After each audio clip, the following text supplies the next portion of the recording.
မင်္ဂလာပါခင်ဗျာဒီနေ့ကျွန်တော်တို့လေ့လာကြမယ့်အကြောင်းကတော့သဘာဝတရားကြီးရဲ့စွမ်းရည်တစ်ခုအကြောင်းမြေပြိုခြင်းဒါပေမဲ့ဒီကြီးမားတဲ့ဖြစ်စဉ်ရဲ့နောက်ွယ်မှာလိုအပ်ချက်တစ်ခုရှိပါတယ်ဒါကတော့မြေအောက်ရေနဲ့၎င်းရဲ့စိတ်ဝင်မှုပဲဖြစ်ပါတယ်ဒီတစ်ခါတော့ဒီသဘာဝဖြစ်စဉ်ဘယ်လိုစတင်လဲဘာကြောင့်ဖြစ်ရတယ်ဆိုတော့အသေးစိတ်လေ့လာကြည့်ရအောင်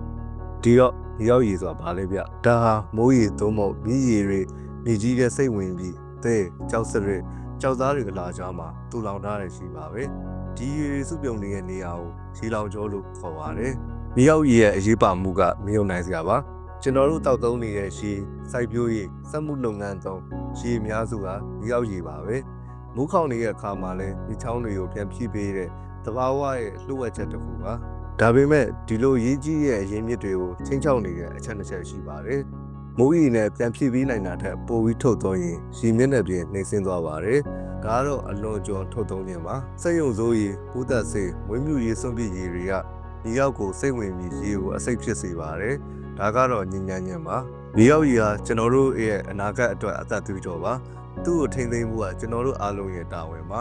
ရေကိုချွေတာသုံးစွဲကြညဉ့်ညမ်းမှုကိုကာကွယ်ကြပါစို့ဒါပေမဲ့ကောင်းတာတွေကလည်းအလွန်ကျော်ဆိုရင်အနေရဖြစ်တတ်ပါတယ်မြေအောက်ရေအလွန်များလာတာဒါမှမဟုတ်မိုးရန်တီးထစွာရွာလိုက်တဲ့အခါမြေကြီးဟာရေကိုဆက်လက်ဆုပ်ယူနိုင်စွာမရှိတော့ပဲလုံးဝရေဆိုပြည့်သွားတတ်ပါတယ်ဒီအခြေအနေကိုပဲရေဆိုပြည့်ခြင်းလို့ခေါ်ပါတယ်မြေကြီးရဲ့အမုံလေးတွေချားမှာရေတွေပြည့်နေတဲ့အခါသူတို့ရဲ့သဘာဝချိတ်ဆက်မှုအားတွေကရော့ကျသွားပါတယ်ရလက်အနေနဲ့မြေကြီးဟာပျော့ပြောင်းလာပြီးသူ့ရဲ့မူလတည်ငြိမ်ခိုင်မာမှုကိုဆုံးရှုံးသွားလာပါတယ်မြေအောက်ရေဟာသဘာဝရဲ့လှုပ်ဝက်ချက်တစ်ခုပါမိုးရေတွေမြေကြီးရဲ့စိတ်ဝင်ပြီးသဘာဝရဲ့တူလောင်ကန်းထဲမှာသိသိထားတဲ့ကြီးပန်းတွေလိုပါပဲဒါဟာကျွန်တော်တို့ရဲ့တောက်သုံးရေစိုက်ပျိုးရေးအတွက်အသက်သွေးကြောတစ်ခုပါဒါပေမဲ့မိုးကအလွန်ကြွကြွတဲ့အခါဒါမှမဟုတ်မြေအောက်ရေအလွန်များတဲ့အခါမြေကြီးကရေတွေနဲ့လုံးဝပြည့်သွားတတ်ပါတယ်ဒီအခါမြေစီလွှားတဲ့ခိုင်မာမှုကပြည့်သွားတတ်ပါတယ်ဒီလိုကနေမြေပြိုမှုဆိုတာစတင်ပါတယ်မြေလွှာကြောက်တုံးတစ်ပင်တွေအားလုံးရဲ့စွမ်းငင်တန်းမခံနိုင်တော့ပဲရှော့ကျသွားတာပါဒီဖြစ်စဉ်ကိုလှုပ်ဆော်ပေးနေတဲ့အဓိကအကြောင်းအရာတွေကတော့